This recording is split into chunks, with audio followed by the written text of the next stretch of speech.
Dan, What's up, man? thank you for joining me today. Pleasure. Thank you for having me. I'm excited for this conversation. I always say that in the beginning, but I feel like every new episode is a super exciting episode, especially getting a chance to look into my guest, getting to talk prior to the episode starting. This one is going to be amazing for the audience and for me. Yeah, let's get it. So I want to start it off. You've made millions and lost it. Which version of you do you think is actually smarter? The losing or making? Yeah. So I think throughout the process, you actually get smarter. You get wiser about the moves you make with people, the decisions you make.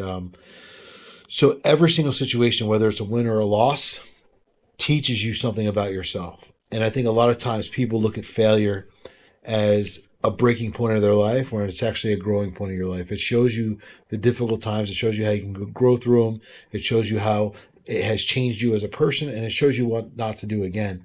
So I think it's super humbling to go through those experiences, and I don't truly believe that I would be where I am today if I didn't have as much failure. I probably had more failure than success in my life. I feel like that point you made is super important. Anyone I've met that's been successful, anybody I've seen on the internet, the same thing. If you're scared to fail, if you're not willing to fail 100,000 times before one win, you're not going to make it.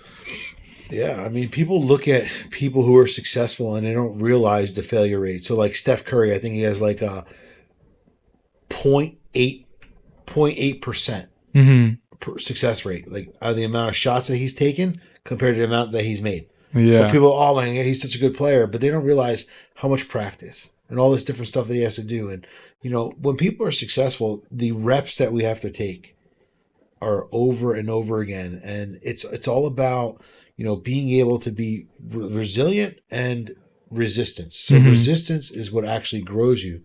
That's what people don't understand. So think about the gym for a second. Like when your body and your muscles are resisting, that's where growth happens. But you've got to get to a point of resistance. So when people work out in the gym, they go, oh, I'm just going to do 3 reps of 10. Yeah, but if you're not exhausting your muscle and your muscle's not sore, it doesn't feel like it's going to rip out, I mean, what are you really doing? You're not getting to that growth point. You're not getting to that resistance point.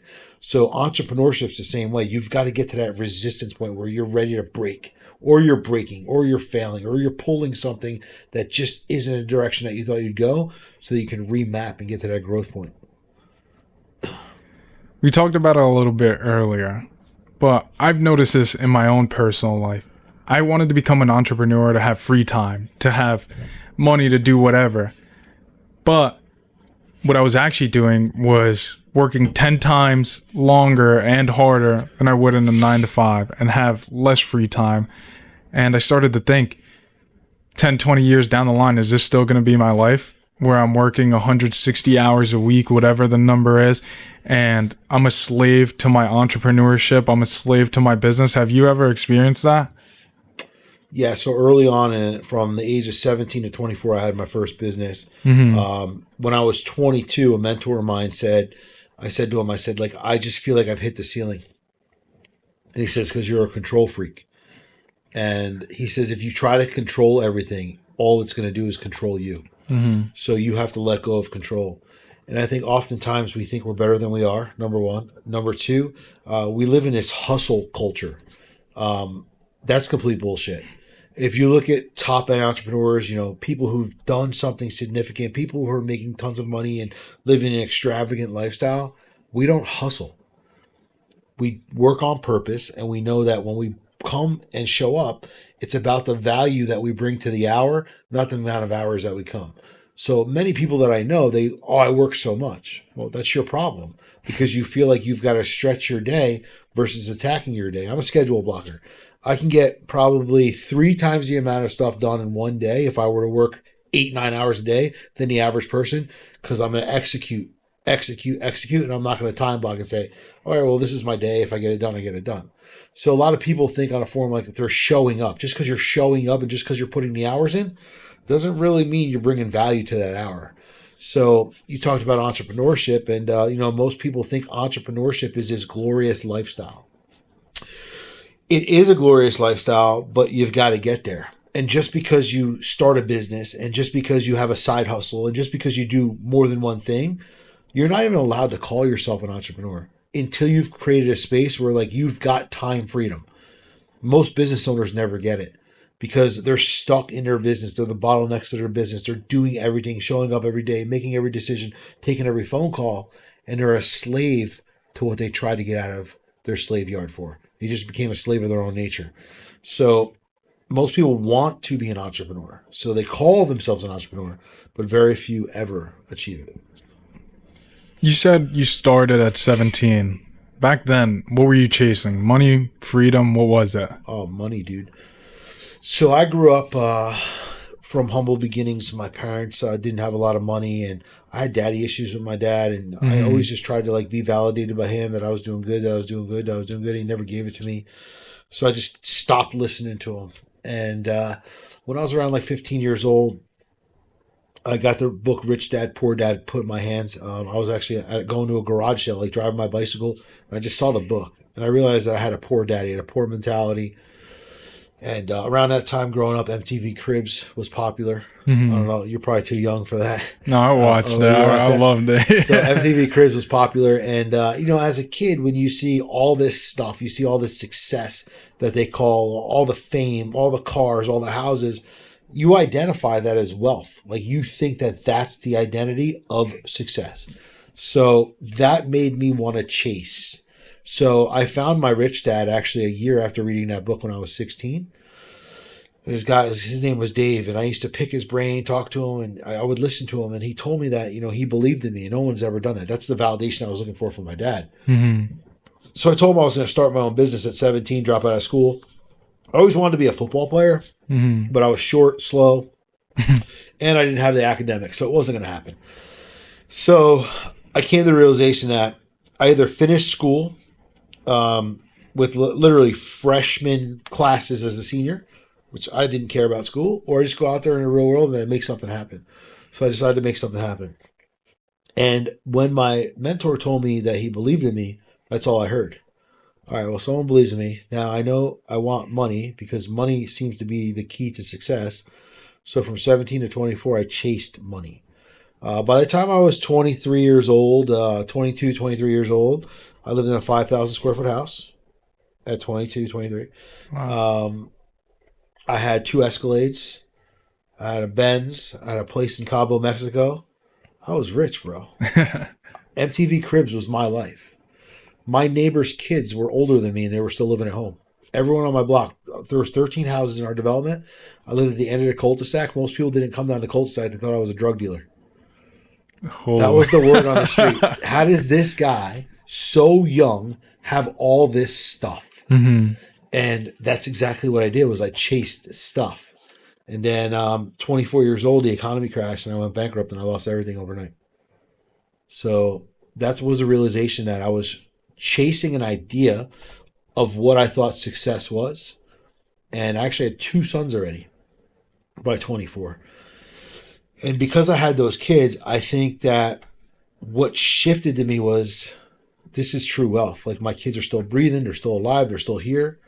And I've been chasing the wrong thing, and my identity was pushed in the wrong way. And these were my values, but this should have really been my value. So that was a big pivotal point in my life where I realized that money wasn't everything. And from 24 to today, 44, 20 years later, I've made money secondary in my life. I don't even worry about it. I don't think about it. I became a servant. And I realized when I started really deep diving into successful people, like genuinely successful people, they serve. They show up for others. So that's what I've been doing for the last 20 years. And since then, I haven't had to worry about money. That's amazing to hear. When did you realize making money and keeping it are 2 different skills? Well, making money, again, is a byproduct of who you are, what you do, and how you show up. Keeping money is the respecter of money. So the reason why most people don't have money is because they don't respect money. So money is reciprocal. What you do with it, it comes back to you. If you waste it, it's not coming. If you spend it for value, it comes back. So when you look at some ultra successful people and you look at the cars they drive, the clothes they wear, the things that they do, They don't look ultra successful because they're not branded outside of their own brand. Kind of like me. Like I'm not branded outside of my own brand. But when you look at people who aren't successful, they've got every high-end brand on them. They've got a nice car outside that they could barely afford. They probably live in a townhouse or a rented apartment, but they have everything but that to make them be identified. So when they show up in the world, people go, wow, look at that guy's belt. Wow, look at that guy's hat. But that's what they see. The world sees success as labels. Mm-hmm. When I've been through that point in my life and I realized that, dude, most of the people I hang out with, whether we're on a boat, whether we're away, bro, we're just wearing ripped t-shirts and some, Under Armour shorts. We don't even care, dude. We don't need brands. Yeah. It's not about that. It's about enjoying life and having assets that are going to be able to pay you long term, not having a liability that you could wear today that's never going to expense you tomorrow. I want to go back a second because I love when you said you have to serve people. That's what really will take you to the next level of just life. Because I read a quote yesterday. I was trying to think about it that whole time. And it was something along the lines, if you help somebody climb a mountain, when you're at the top, you don't realize it, but you climb the mountain too. Yeah. You're so worried about helping this other guy, and then you've made it to the top. So I wish I remembered the quote. I'm going to pull it up after. I need to get better at that. But yeah, I love that you said that because I took some time to figure out, what can I do? Can I volunteer? Take my time, because when I was younger in high school and in college, I was volunteering a ton, and the purpose I had from that was truly amazing. And I feel like now that I have my business and I'm trying to grow, I've taken away from that. And I've taken too much time away from that. But you haven't. Yeah. Because look at what you're doing right now, bro. You're not making millions of dollars right now. Yeah. You're serving the community. You're getting people to share their story. And one misconception that people have, and your audience is going to know this right now, is that having and starting a podcast costs a lot of money. So at the end of the day, bro, you're serving the community out of your pocket, and the reciprocation of money that's coming back from the value you're pouring isn't there yet. But it will come there, but it's going to take you a long period of time to be able to serve. We were just talking about it off air, like 100, 200 episodes. So, I mean, if you're doing an episode a week, dude, that's 200 weeks, right? So after 200 weeks of pouring every single thing that you got into this, now all of a sudden you start getting some checks from YouTube. You start getting some checks there. But you've got to be willing to serve first and know that what you're doing is valuable and it's going to continue to grow to what the market needs. Then you're going to start getting paid. So you're still doing it, but you're doing it in a different way. You're allowing other people to express their voice on your dime, but at the same time, because if you look at it, you own a studio, people come in here, they rent it, whatever they do. The amount of money they pay you, bro, you're not making millions. You're making enough money, probably less money than the time you're actually putting into it, but you're building something valuable. And that's what people don't understand. So the same thing in business, people get involved in business because they see the nice car, they see the nice house. And as soon as they get those first couple checks, they blow it on that stuff and then they lose their business because they don't realize that their business money is not their money. And that's the problem. I love that you said that, because even that was a conversation we were having earlier. I was like, my business is doing well, but I'm broke. Yeah. And there's a reason for that, because everything that happens within the business, it just keep rebuilding and putting into the business. And we talked about it earlier. I want to build a team for my podcast, but once again, I'm broke. I want to make sure it comes out the business and just reinvest. I don't care if I make $0 for the next 5 to 10 years. I told my buddies this. I was like, I'm going to be 35 building something that's actually valuable for me. It's my passion. I'm helping others. And I'll be 35 till the day I die living out my dream. Like, that's truly a blessing for me. So I love that. And the thing is, too, like, you're not broke, bro, because you're pouring riches into so many people. Yeah. And you can't look at money as an asset. Mm-hmm. You have to look at what you're bringing to the marketplace as an asset. And it's going to pay you tenfold, because what I've learned in life, in business and entrepreneurship, in fatherhood, and everything I do is short-term pain for long-term gain. But most people don't want to suffer. Most people don't want to go through that shit, right? You've got to get dragged through the mud, dude. And once you get dragged through the mud, now all of a sudden, now you're ready to wash yourself off.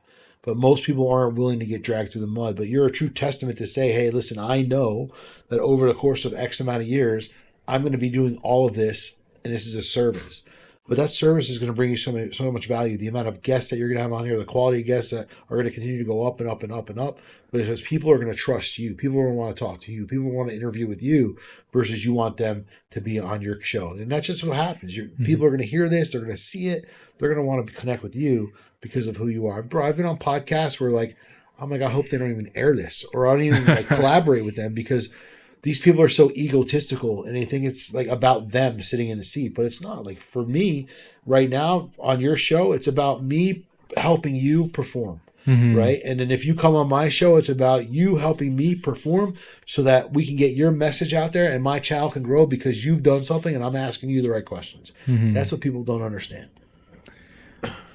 One cool thing I want to point out, just sitting here having this conversation, the difference between us, the major difference I could already see is perspective.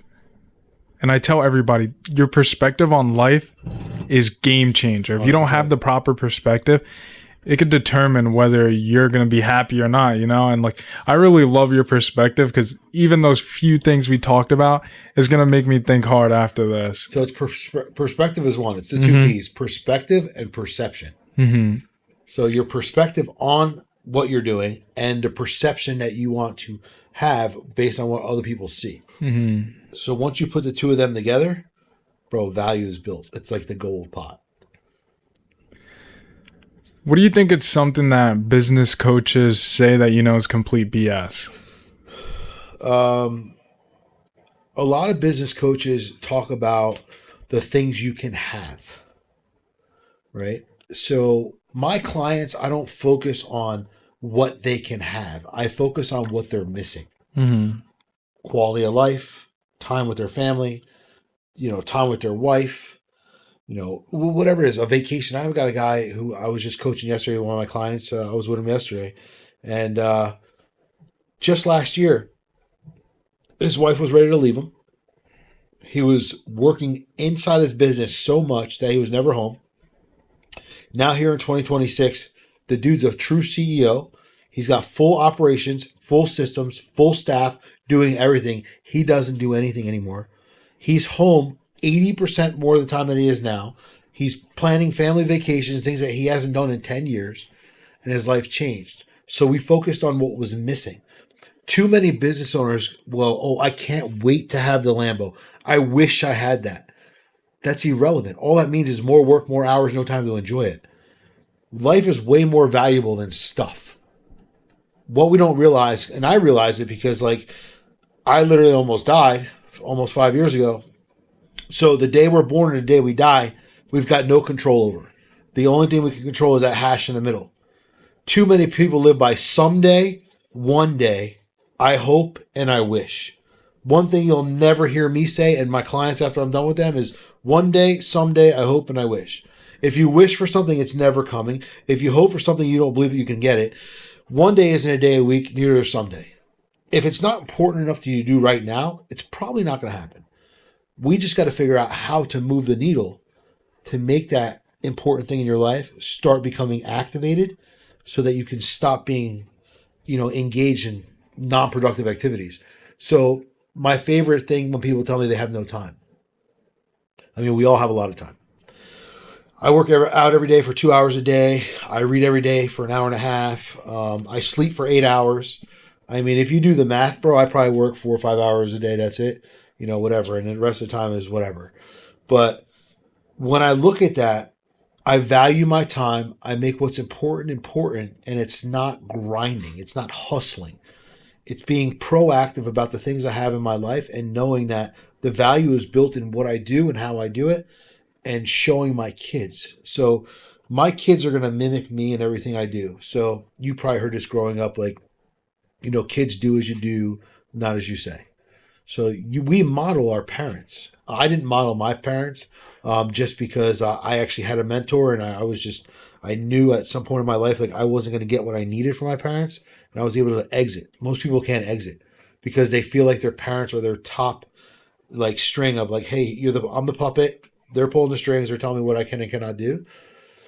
But being able to be in a place where you realize that everything that you do, if you have children in this world, your children are going to follow you. They're going to watch you. So many entrepreneurs, if you want to call them, or business owners, they'll often say, I do it for my kids. I say back, do you really? When's the last time you took them on vacation? When's the last time your kid was talking to you, you put your phone down? When's the last time you walked into the house and actually gave your kids 100% attention, not what energy you had left? Do you really do it for your kids? No, you do it for everything else. And most business owners do it for the clout. They do it for the status. They don't do it for the purpose. Their purpose is totally twisted. So that's kind of the space that we live in. And I don't really remember what the question was, but I know I went off on it. But that's my answer. What was the craziest reaction you got from that? Because I don't have any kids, but just sitting there, especially nowadays, we see it. Everyone's hooked on their phone, especially if you're growing an online business. You're not off your phone. I can't imagine having kids right now and me trying to put my phone down. It would just be insane. Like, I hope I'd be a better parent and say I'm doing it for my kids and act, but I know there's a lot of people that aren't and can't in the moment, or feel like they can at least. What's the craziest reaction you got? But, it's an obsession. Mm-hmm. So when people don't tell me they don't have time, I go, let's check your screen time. Let me see your Netflix account. Because at the end of the day, that's going to tell me your entire story. Yeah. Dude, I don't Netflix and chill. I don't even watch TV. And I'm pretty present in social media world, but guess what? I'm not present. People do it for me. Mm-hmm. I've created leverage. So people are like, man, you're always on. I'm never on. I go on Instagram once a day for about 30 minutes. Wow. Or throughout the day when I'm somewhere, I'll post a story, but that's what, a minute? But I'm never checking stories. Bro, I don't even go through my stories. I don't check my Instagram only but for once a day, maybe 30 minutes to a max 1 hour. And I'll just comment back to a couple of people, see some comments. But all the comments in mine that are getting responded to other people, I've got people on my team doing that. You know, and if there's something that's engaging or needs attention, or there's someone who wants to actually talk, then my team will turn me on to, hey, I think you should have this conversation. Because half the people just want to be heard, but nobody really wants to react. So once we find out the people who want to react and change their life, then I'll jump in. It's like answering emails. People think it's important to answer every email. Bro, I had a guy hit me up Monday, and he was talking about being a speaker at one of my events. And I'm like, yeah, bro, send me your bio, send me what your topic is, email it over to my assistant. That was in the morning. And then like at night, he's like, hey, did you get my email? I was like, my assistant may have. I said, but I don't check my email very too often. I said, she'll let me know when I talk to her that I have an email and I'll check it out. So I don't get back to people right away on email because, again, that's an expectation that we set. So if we're someone who wakes up in the morning, grabs our phone, emails people back, then we expect everybody else to do the same thing. I'm not like that, bro. My world rolls first. Everything else then comes into it. So what's something you think people need to stop doing to scale instead of start doing? Because a lot of people talk about you need to start this, but we talked about it earlier. Stop doing, you mean? Yeah, well, stop trying to do everything. So if you talk to most business owners out there, small business owners, people who haven't really built a corporation or something that has a large amount of employees or staff or team, they don't feel like somebody else can perform. So a lot of times my coaching clients, I got coaching clients with 100 people. I have coaching clients with 2 people. Oftentimes what I find is the people who have like 2 employees to 10 employees, it's a control thing. They want everything to run through them. I go, do you realize you're doing 10 jobs, but you just have an assistant in all 10 jobs because you want to be a part of it all? And do you realize if you took all 10 of those people and you allowed them to perform at their max, and all you had to do is be the person who knew the role and understand the mission and just kind of had weekly huddles, your business would outperform you. How is that possible? Well, you got 10 people putting in 40 hours a week. That's 400 hours a week. You're putting in 40 hours a week and you're trying to delegate to 10 people, but they have to do what you're doing. So when you break that down, these people are working less than 2 hours a week because you got to do all the work first. So let's take a look at that. You really suck at what you're doing. And most people think like, number one, you can't multitask. It's impossible. There's no possible way in this world. And women will tell you till they're blue in the face, I multitask all the time. That's bullshit.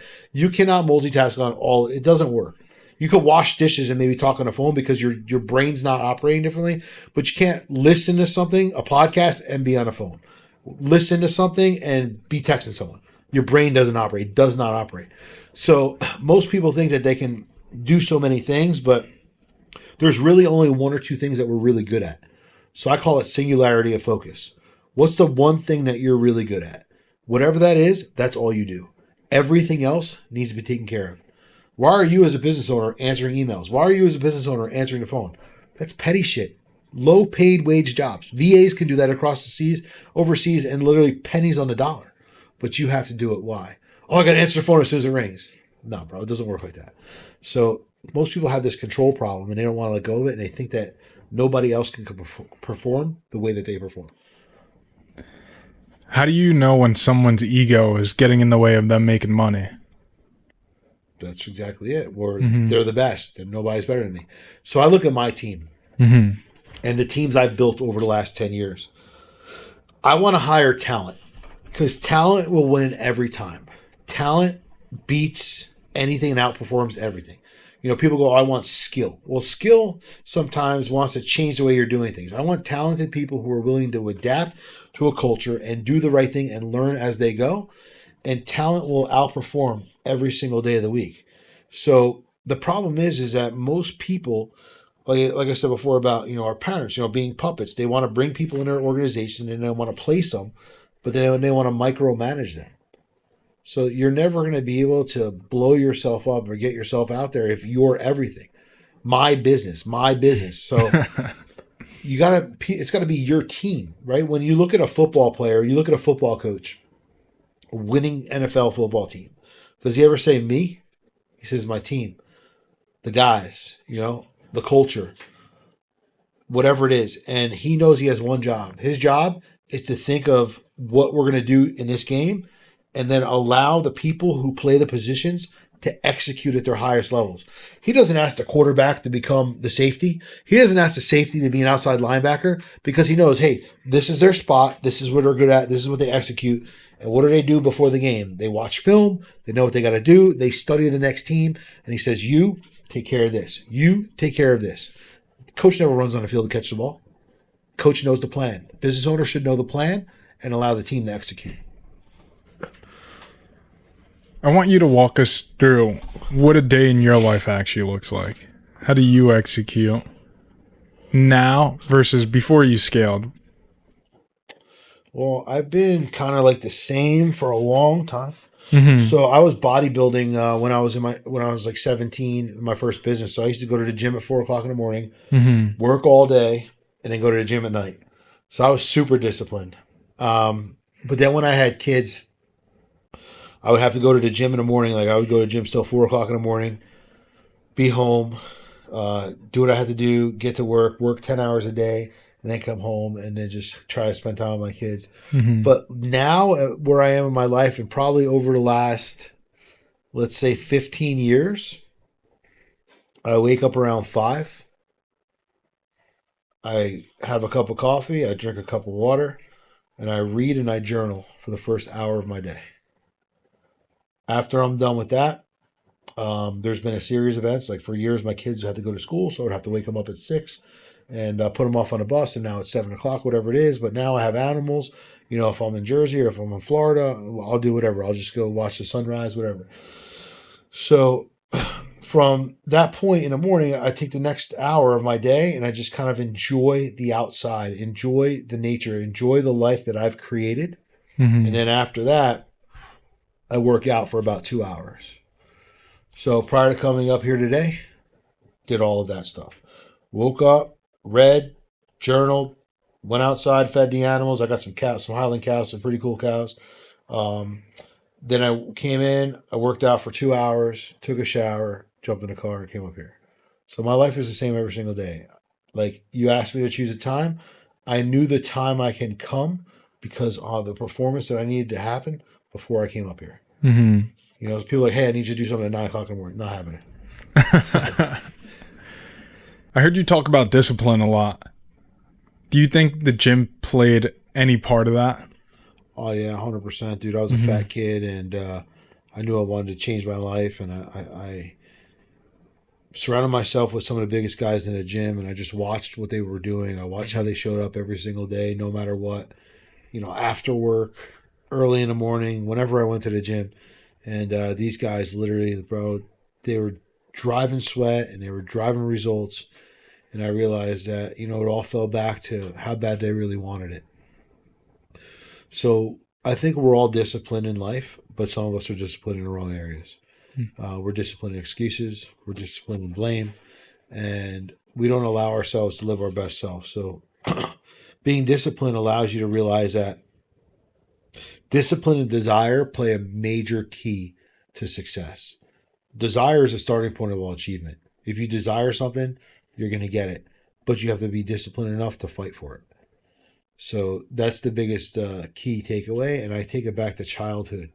And I talk about this all the time, is that, when we're kids, and I'm talking about babies, bro. I'm talking about a year old to 3 years old, starting to walk, starting to crawl, doing all this stuff. I mean, we're resilient. And we're internally disciplined to make it happen. No matter how many times our parents scoop us from the stairs, as soon as they turn their back, we're halfway up because we have a goal. But then something happens in life as we get older. We struggle with our identity and who we should be because we allow everybody else to conform who they think we should be.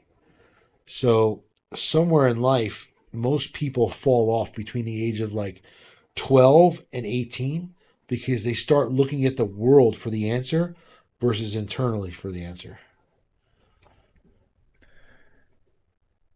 There was something I wanted to ask.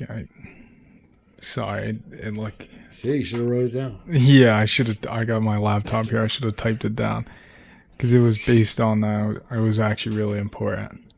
It'll come back. Yeah, I'll come back. But talking about discipline, actually, I wanted to ask you, do you think the world's soft now? Because you told me you were fat growing up. I was super skinny. I got bullied, and I needed that. As much as people say, oh, you shouldn't bully, you shouldn't tell people this, I needed that shit. If I didn't hear it, I probably would have never done anything about it. Me personally, what I'm seeing in the world around me right now, everyone's like, oh no, you're perfect. You're this, you're that. No. We live in this world where it's okay to be anything you want. And listen, if you're a fat shit, you're a fat shit. There's no solidifying being a fat shit. Listen, There was a point in my life where I was, stage ready all the time. Then there was a point in my life where I got fat. And now there's a point in my life where I look good again, right? So I'm not saying it like that, but I'm saying I'm in shape and I'm healthy for my age. 16% body fat at my age is incredible. Most people who are my age are in their 30, 40% body fats, And people go, it's metabolism, it's genetics. Bro, I don't have fucking genetics. I don't have metabolism.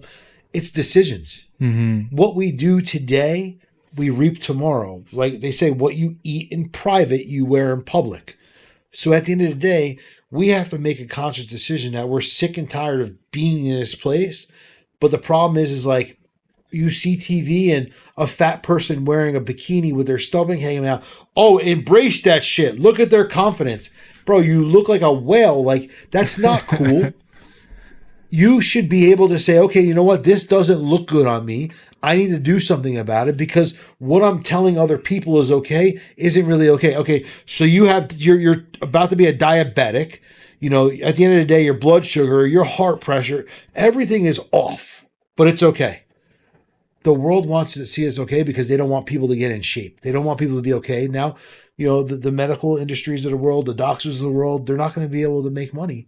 Because that's what's going on with peptides right now, bro. Everyone's doing peptides, and now the FDA is trying to get their hands on them because if we can get our hands on them, now you're not getting them unless it's through us. It's illegal, just like steroids, bro. Steroids never killed anybody.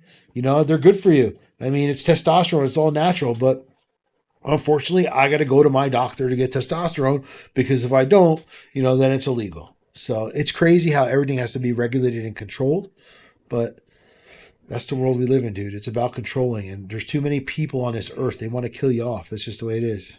It's funny you said the doctors wouldn't make any money because the conversation I had with Larry 2 weeks ago, he told me, I was at the cardiologist. He said if people just walked for 30 minutes a day, every day, I would lose half my clientele. but I've never heard a cardiologist come out and actually say that. My cardiologist is pretty cool. I think heart doctors are actually the exception. Yeah. Because they want to see transformation, and that's how they build their reputation. Yeah. So they're probably one of. And my heart doctor is actually really, really cool. And he talks about everything. And every time there's a problem, he's like, bro, we got to fix this. We got to do this. What are you doing?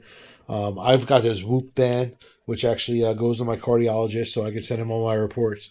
And I have high blood pressure, and that's genetics. There's nothing I can do about that. But, I watch what I eat. I watch what I regulate. I work out. I watch everything. But at the same time, like, I know it's important. But yeah, it's true, bro. People work through your steps. Why do they keep talking about steps? But they don't promote it. They don't want you to take steps. That's why most of these bands and most of these rings and all these things aren't popular. It's only popular people in the fitness industry. You're not going to see a fat chick wearing a Whoop band or a ring. First off, she probably can't get a ring big enough because they don't make them in extra large sizes. Number two, that's not a problem, right? No, that society makes that okay. So no, listen, you're either ripening or you're rottening, and that's the way I look at life. Like, you're either in shape or you're out of shape. So people go, I was in shape once. I go, you're still in shape. You're just round right now. We have to change that shape to a shape that is actually healthy for you. But it's excuses, man. How many people, I used to go to the gym all the time. I was in the best shape of my life. Well, what happened? Discipline. You gave up on yourself. I'll say this time and time again. The reason I work out almost every day now is because I know how hard life gets. I've seen it in the people around me, whether it's aunts, uncles, whoever's older than you could take a look. By the time you're 35, 40, 45, 50. Hey, watch it. I'm almost 45. But you know what I'm talking about. The responsibilities for you versus when you were 25 are through the roof. Yeah. They're completely different. So if you don't build the discipline now while you're at my age, it's going to become a lot harder. I'm not saying it's impossible. I've never said it's impossible. You've seen people that age make the transformation, but it's 10 times more difficult. Of course. You groom yourself to that. Exactly. It's hard to uncondition that thinking. So I'm trying to build the conditions now while it's a lot easier. Yeah. So down the line, I don't have to think twice about it. You said it. When you had your kids and you had to go up to the gym early at 4 a.m., who else do you think is doing that? If you didn't build that discipline over the course of years, do you think you were just going to wake up one day having those kids, or were you think you're going to lay down and be like, all right, it's a lot easier to There was a point in my life where I stopped going to the gym as much and I stopped going hard, and I saw myself and I was disgusted with the way I looked. I'm like, bro, no shot. I mean, people talk like, women have kids and then they get in excellent shape right after they have kids, and then other women have kids and they go, oh my God, I had kids and look, I lost my body. No, you just stopped doing what you were doing before you had kids. The same thing with the fathers. They're like, my kids are eating mac and cheese and chicken nuggets and that's what I'm eating now. Well, that's your problem, So all these decisions that we make ultimately give us the results that we get. Yeah, I could definitely agree with that. It's insane.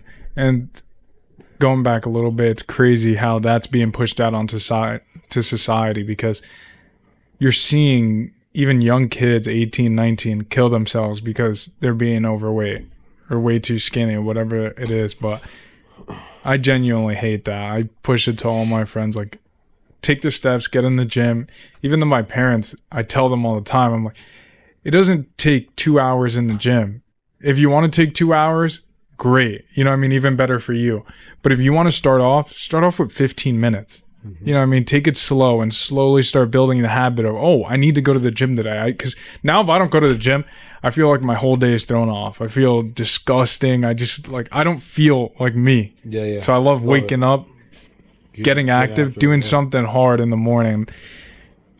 I also the elephant first, I say. Do the hardest things in the morning. That's working out. Yeah. Someone was telling me yesterday, like, you should work out. It doesn't matter when you work out. I'm like, dude, I can't work out at night. I don't have the energy to work out at night.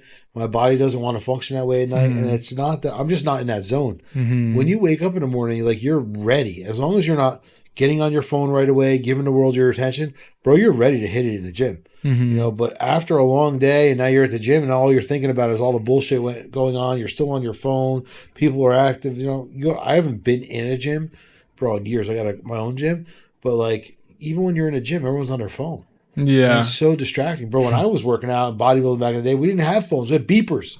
You know what I mean? And we weren't looking at our phone. We were leaving that shit in the locker room. Yeah. People are so distracted with the noise. And this is why society is the way society is. But it's the plan, bro. It's their plan. It's wild to me because the gym is actually the one place that I don't go on my phone. It's like almost my mental escape, my rehab, where it's just I take my breather and I don't worry about anything going on outside the world. I just focus on me 100%.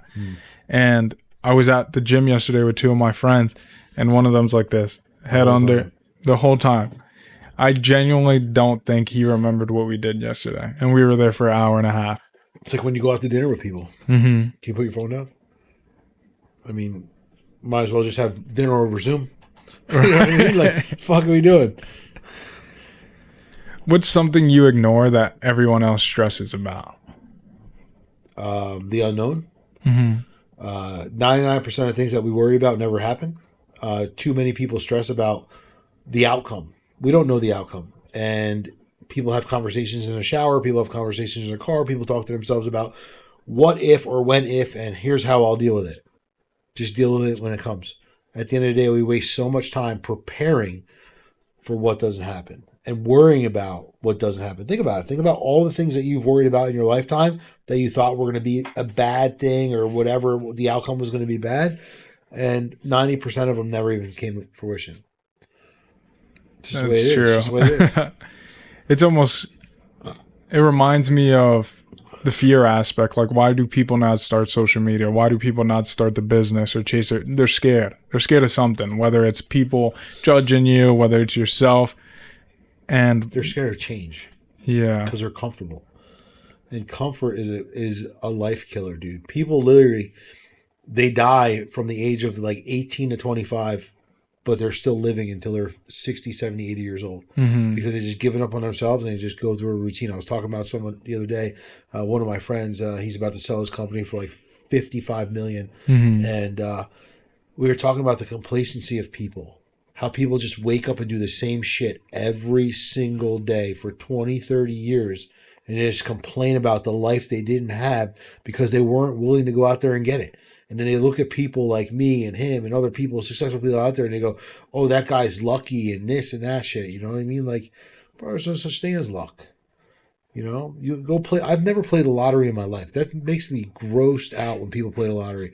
Like, oh, you say it's going to be like $1 million, $1 billion. Well, I don't give a fuck. Like, at the end of the day, you can waste your time doing that, or you can just go out there and be your absolute best self and take a shot on yourself. Because if you do win the lottery, you're probably going to end up broke anyway. Because again, you don't respect money. You don't know how to manage money. Oh, if I win the lottery, I'm going to do this with it. You will rarely ever do that with it.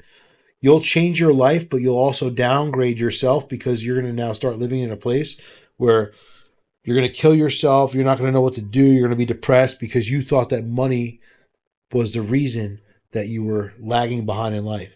But it's not. It's your purpose. And purpose is the identity of everything that we either live for or die for.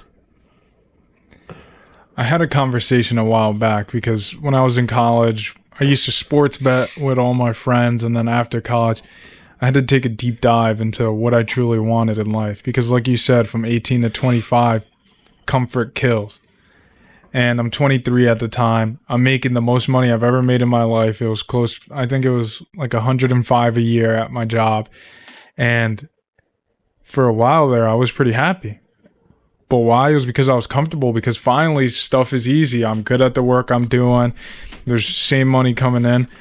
And then I realized, I was like, life got boring. I say this all the time. When I was a kid, this is what I dreamed of. Being able to go on one vacation a year, being able to afford one car, a house, whatever it is down the line, working for somebody else my whole life without actually ever chasing my dreams. Like when I deeply thought about that, that's when I became unhappy on my job. I'm like, I need to switch now. Yeah, I love that. And I told my friend, he asked me, he's like, oh, what bet are you placing this week? I was like, I'm never betting again on another person in this world. I was like, the only person I'm ever going to bet on is myself. I'm going to bet on myself to win, and we're going to go after it. And then since then, I've never gambled a day in my life, and I've just continued to compound that bet on myself. Here's another thing I'll challenge you to do. Mm-hmm. You like sports teams? Yeah. You have jerseys with other people's names on their back? Yeah. You wear them?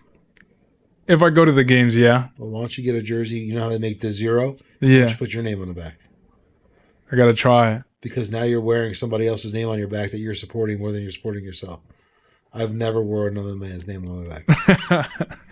And people will call you weird for that, but I love the mentality. I've got tons of autographed memorabilia in cases, but I'm not supporting somebody else more than I'm supporting myself. Yeah. I love that. I got to try it out.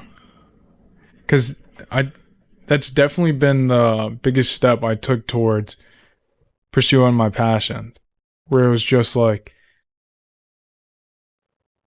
forget everybody else. How am I betting on another grown man so I could win some extra money? Like, who's betting on you? Exactly. Especially at that age where you're 23, you're out of college. Everybody thinks they're going to be best friends with their college roommates or their best friends from college. Everyone's focused on themselves, as they should be. It's a topic we talked about. Be selfish.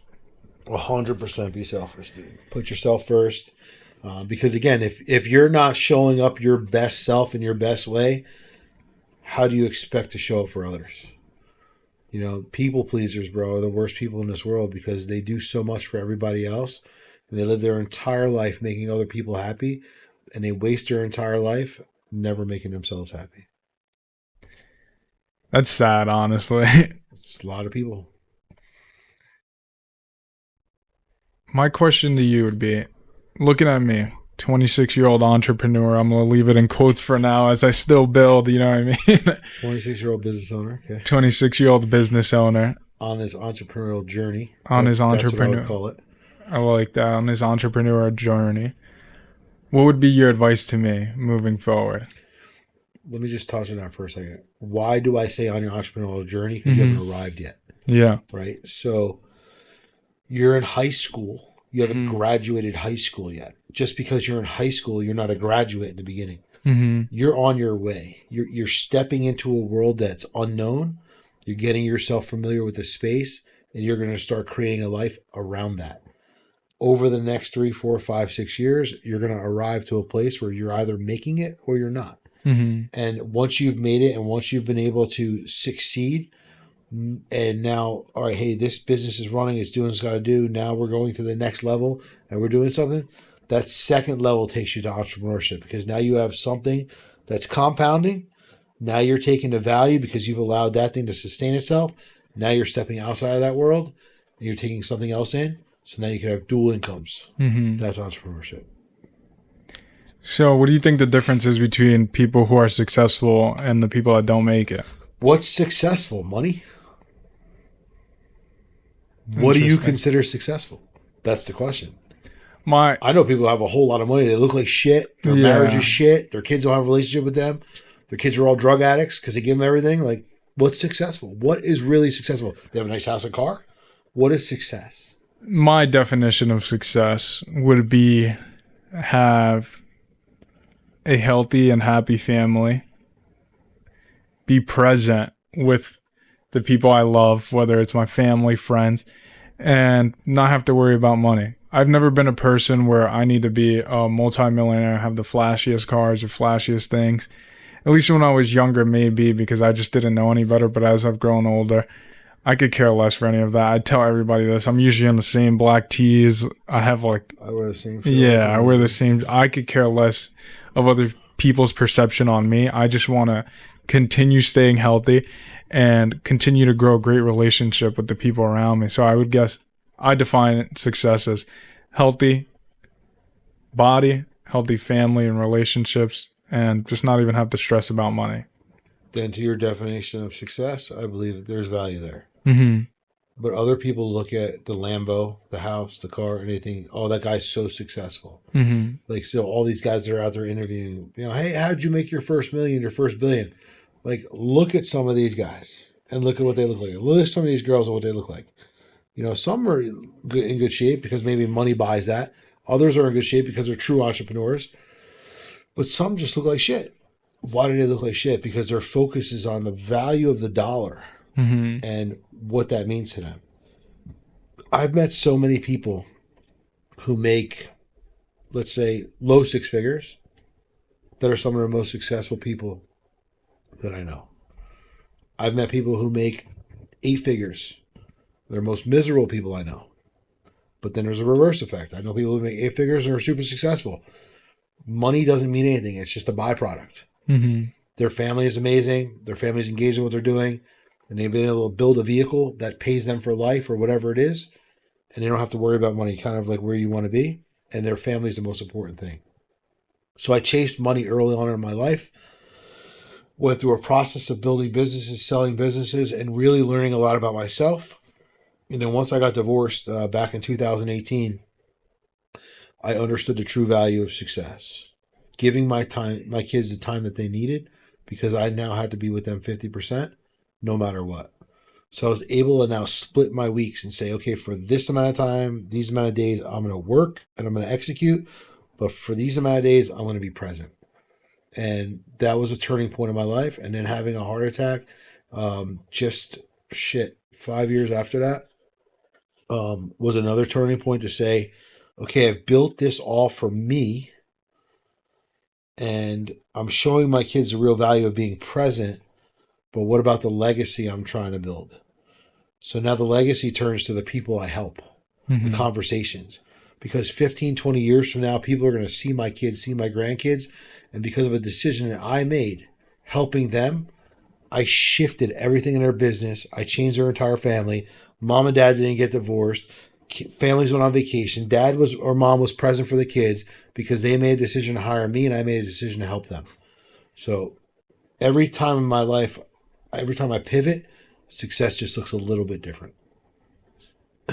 Have you ever had a client fail because they wouldn't listen, they wouldn't take your advice? Yeah, I just posted about on the way up here. So I had a client was working with me for like the last 6 months as a partnership. And the one dude texts me. He's like, hey, bro, like we don't see the ROI and, we're just not going to keep coaching with you. I'm like, it's cool, man. Like, just ring a bell on your way out because you never really started. Like they never coached with me. I coached them. Mm-hmm. I gave them marching orders. I told them what to do, but they just didn't execute. A lot of people look for the cheat code and they try to buy their way to success.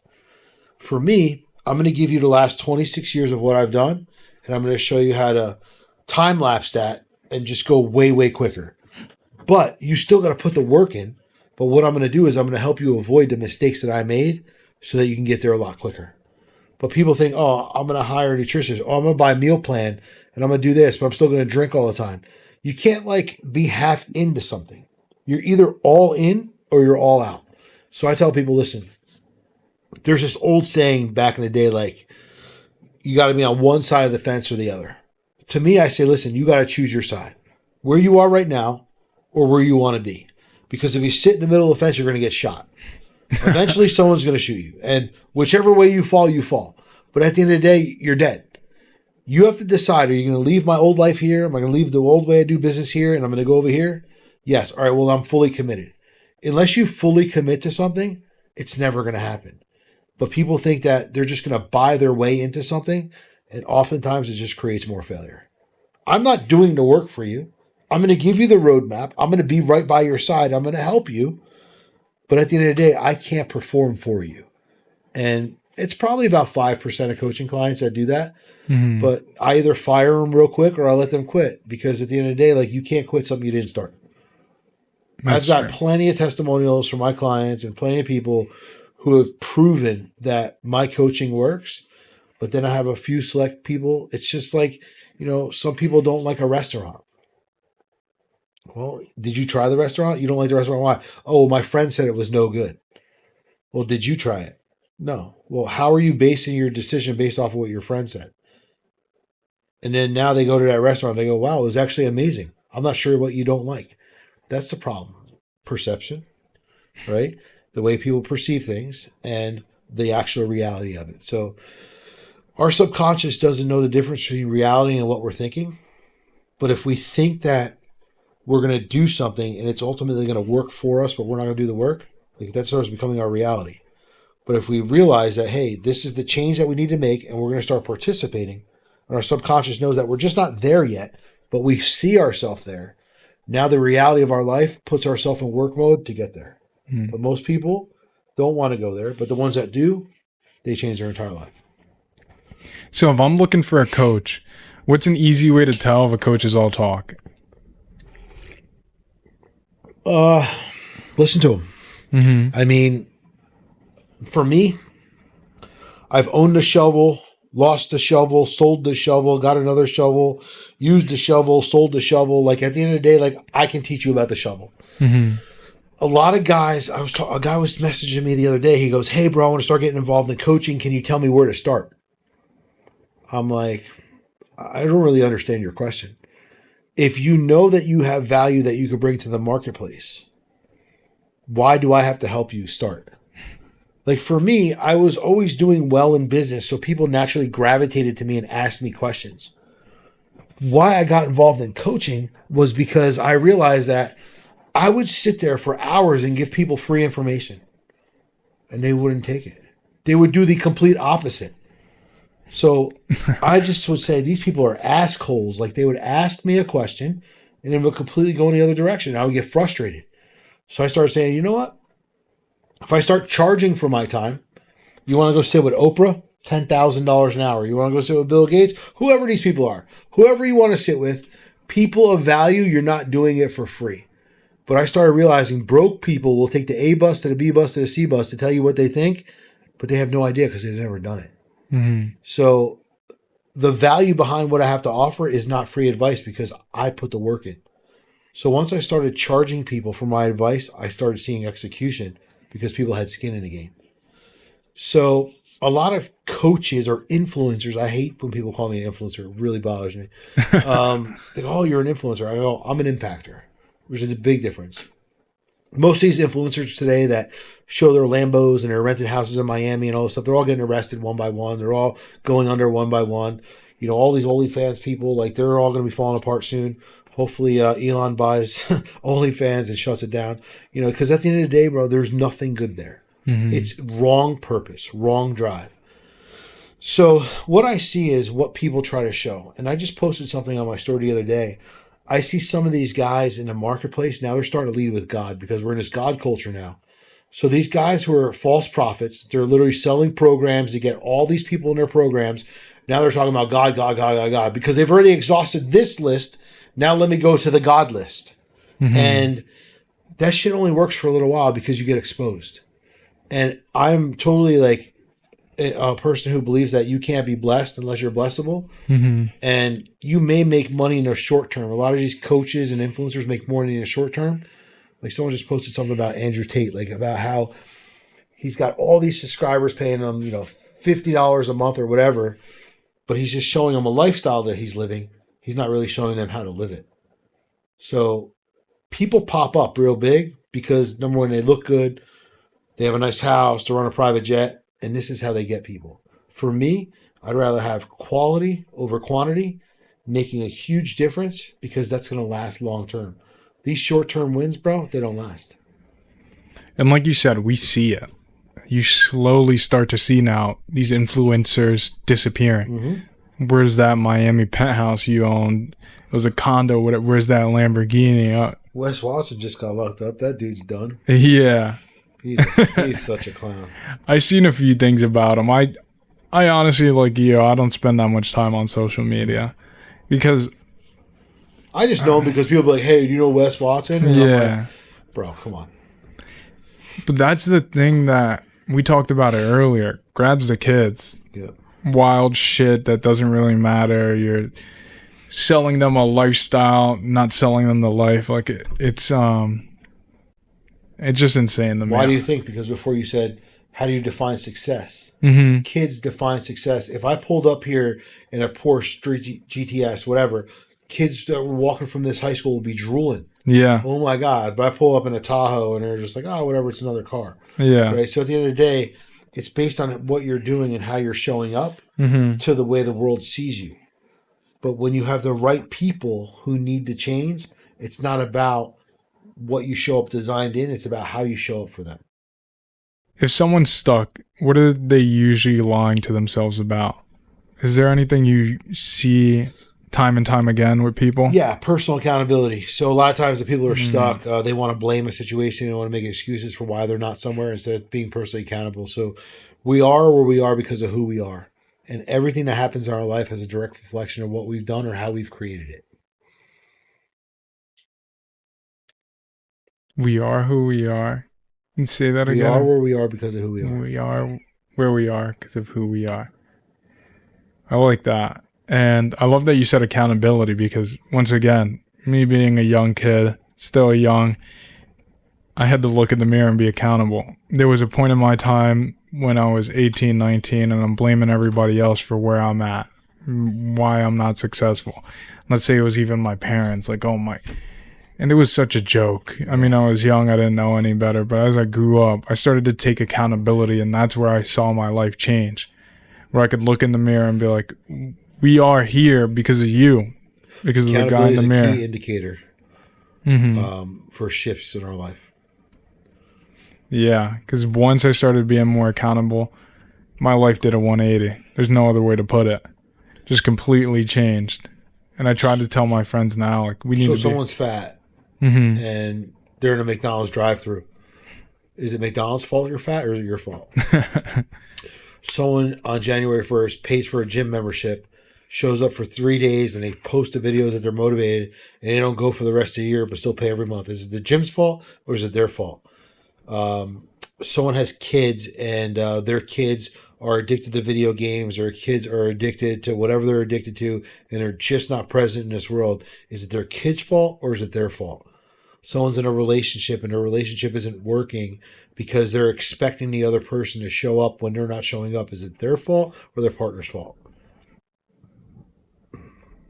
I love those analogies because I know whoever's listening to it right now, you can relate. Yeah, and some people are like, fuck this guy, he's telling me the truth. But at the end of the day, dude, everything that happens to us in our life is because of us. Every decision, every outcome is because of something we did or a place we put ourselves.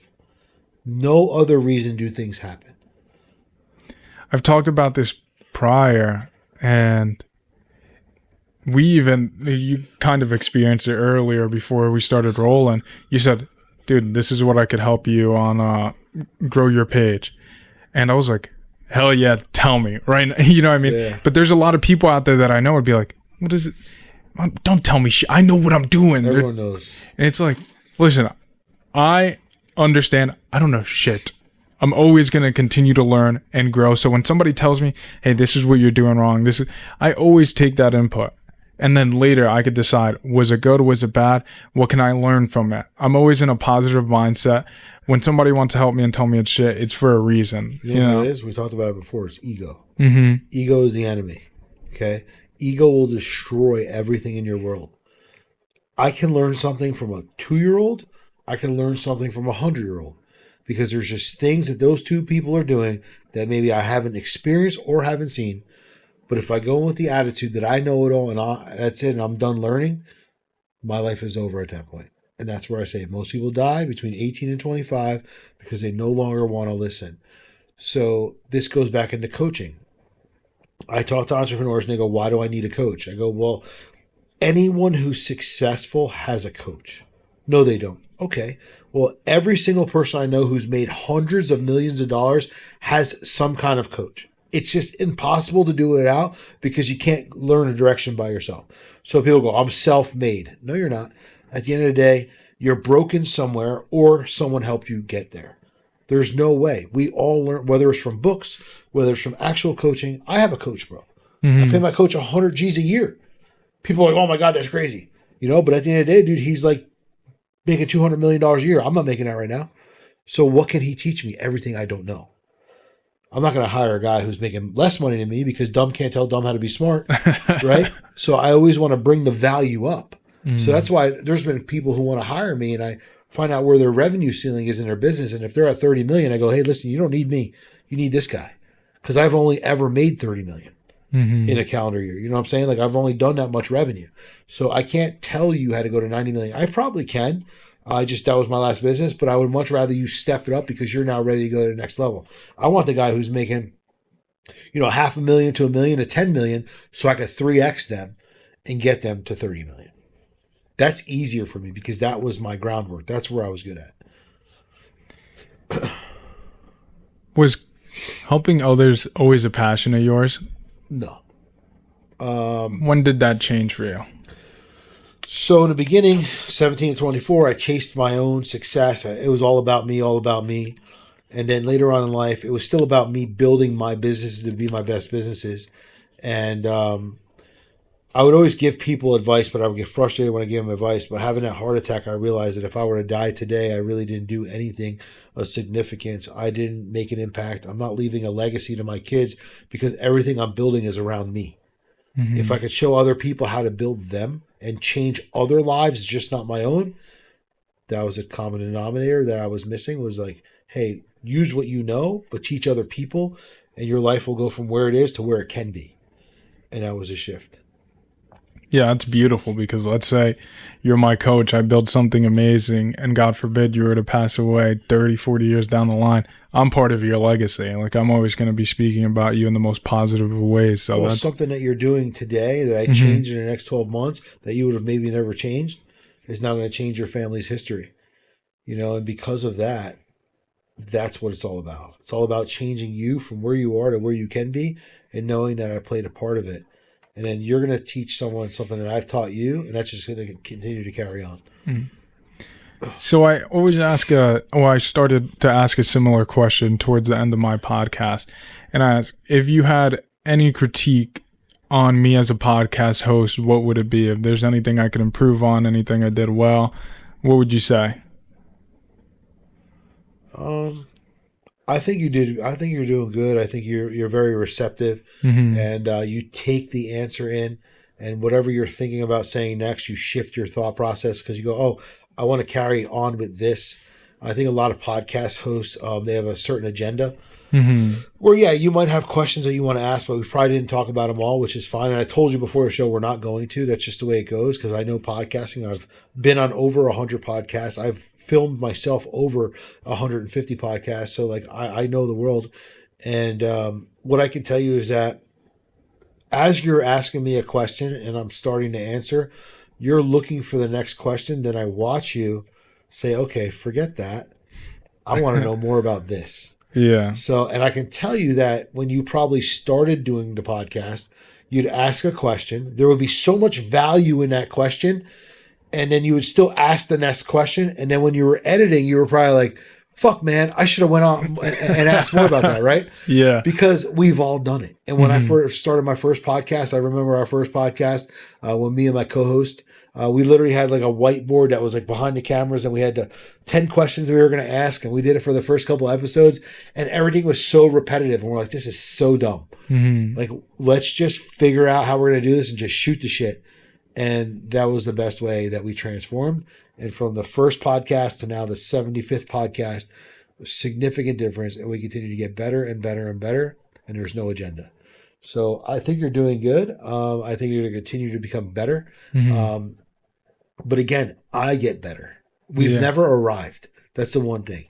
When you arrive is when you're done. The day you step out of this studio and I'm done, that's your arrival. That's your end point.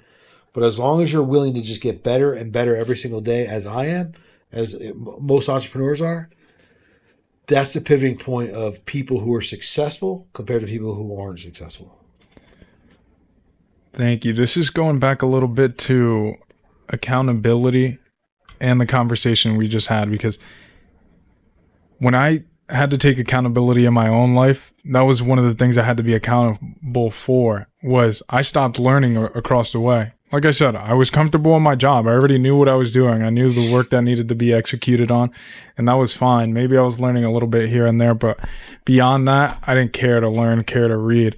And that was another switch I had to turn on in my life, and I was like, I need to continue to learn. And that has been the best decision I've ever made in my entire life, was stay curious. Like you said, you learn something from the 100-year-old and the 2-year-old kid. What did I learn from the kid is they're always curious.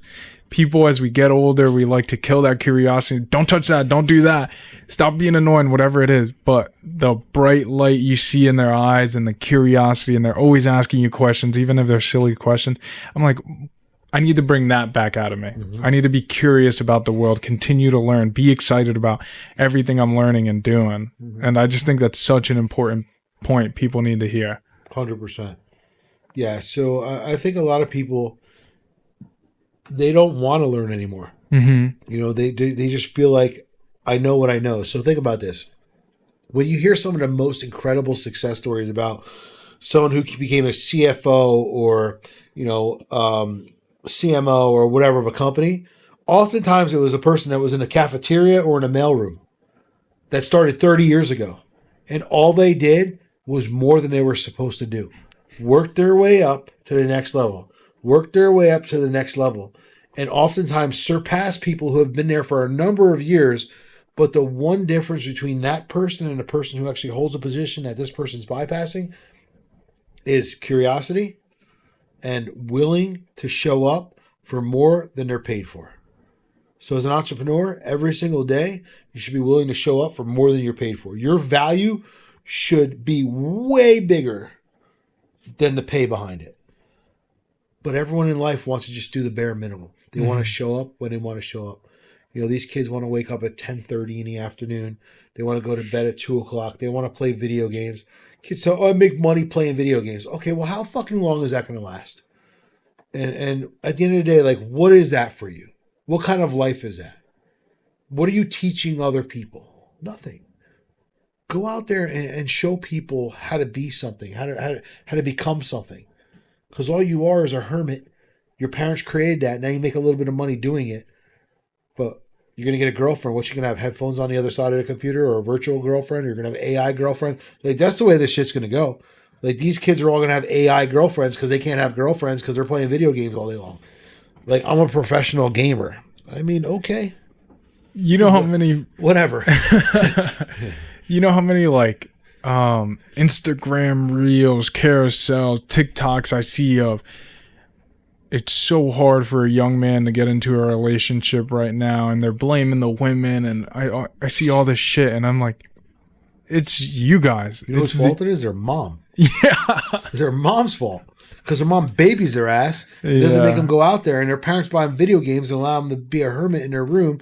And these kids are eating in their bedroom. Their parents bring them dinner in their bedroom. Like, yo, get the fuck out of here. My kids eat at the table. Everyone in my house, they don't eat in the living room. They don't eat in their bedroom. You eat at the table. Bro, your parents tried eating in their bedroom 30 years ago. Your grandparents would have bitch slapped them. Hell yeah. Right? But these parents are bringing food trays to their kids in their room while they're playing their video games. You got to be kidding me. So, again, the problem with society is who's training them. These kids today are soft because their moms are letting them be soft. It's okay. You don't have to do this. Don't worry about this. Bro, and then they started this whole thing 10 years ago with everyone gets a medal, everyone gets a trophy.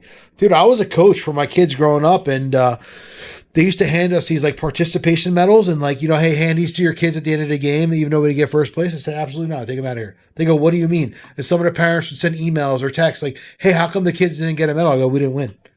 Well, we still showed up. Well, winning is winning. And showing up is showing up. There's a big difference. And if I teach your kids that it's okay to just show up to get a medal, all they're going to do is wear the medal when they go to McDonald's with you or an ice cream store like they've done something. No, you've got to participate to be glorified. That's just the way it is. Yeah, I love that. And it just makes me think about my childhood, and I grew up, and I am so thankful for the life I have, the parents I have, the time I grew up, because it was on the cusp of not having any technology, then seeing the first iPhones, the Instagrams, the social medias come up, and also just having a tough parental background. Like, my mom is one tough son of a bitch. My dad is one tough son of a bitch. Like, they didn't put up with shit. Because they're immigrants, bro. Because they know, you have something to compare to. These Americanized parents who want to give their kids everything and do their kids everything and make these kids soft and want to always talk shit about the immigrants who are coming here because they have something to compare it to. The problem is these parents don't have anything to compare it to because they've been a citizen in the best country in the world for how long? But when someone else comes here outside, they get pissed off that these people create land of opportunity when you live in land of opportunity, but you're not taking advantage of the opportunity. Whose fault is it? I remember my mom coming home every day after work, and she's like, I'm busting my ass for you guys. And as a kid, you don't understand it. Yeah, but as you grow older, you're like, holy shit. Yeah. Like, how is she doing that? Yeah. Because this generation that I see growing up, including my friends, if we had to do what my parents did, we wouldn't be able to do it. Oh, exactly. these kids can't even fucking hold a screw gun. No. No. And that's why I love when it comes to stuff like that. My dad always had us working on cars, anything broke in the house. Like, I feel like in a way I'm still part of that old generation of man. Like, something breaks, I'm fixing it. Love it. You know? Yeah, my kids are the same way. They wrench, they do everything. They fix cars, they fix their own cars. They got trucks, they build trucks. Like, that's very rare in their day and age. But I have friends who they'll send me a text. Hey, you have a drill? I've had a power drill since I was about 8 years old. Yeah. You know, like, hey, you know how to fix this? You know how to do this? And to me, I used to get offended. How the hell do you not know that shit? But I get it. Some people don't learn, so I don't get offended. I'm just now the helping hand here. Let me teach you. Yeah. This is how you do that, because I realize not everybody knows how to do certain stuff. And to me, it might be simple, but it's not simple to everybody. Yeah, soft people create soft people. Yeah. And I gotta thank my mom and dad when I see them later, because I'll be like, thank you for not making me soft. And it's crazy because your environment can shape that. Your environment does shape that. Yeah. Become a byproduct. Mm-hmm. Because all my life that I was with them, I was never soft. And then I move away to college and I start living on my own. I'm living around a bunch of people who never really had the hustle or go for anything. And then my mentality started to change. Like, oh, I deserve this. I deserve that. And I had to take a step back. And I'm like, I don't deserve none of that shit. I haven't worked for it. I haven't earned it. I was like, do you know where your family comes from? Do you know how hard everybody around you worked to give you the opportunity to be here, you know? So I had to take that step back, and thankfully I did. And just spending that more time with my family and like when I was going to DR, when I was all throughout high school and middle school, it was 4 families living in one house. Yeah. The power was getting cut off daily, multiple times a day. Like, I seen what they were struggling. But when I tell you they were the happiest people on earth, and then you come here and people are so sad, down and out, and just have a super depressing mentality, when it's like, do you even realize what you have here? So again, back to your question. Mm-hmm. What's your definition of success? When you have people in another country that don't have power, don't have electric, but they still have their family, which is the reason they show up every day for real. But then you have everyone on this side of the world that has everything at their disposal, and they're selfish. And success no longer is the reason why we wake up. It's the reason how we show up. And how we show up is because we want to perceive the way other people see us, no longer what's inside of our home.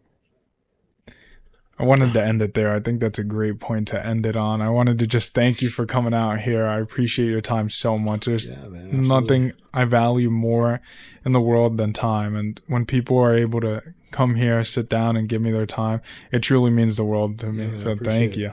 You got it.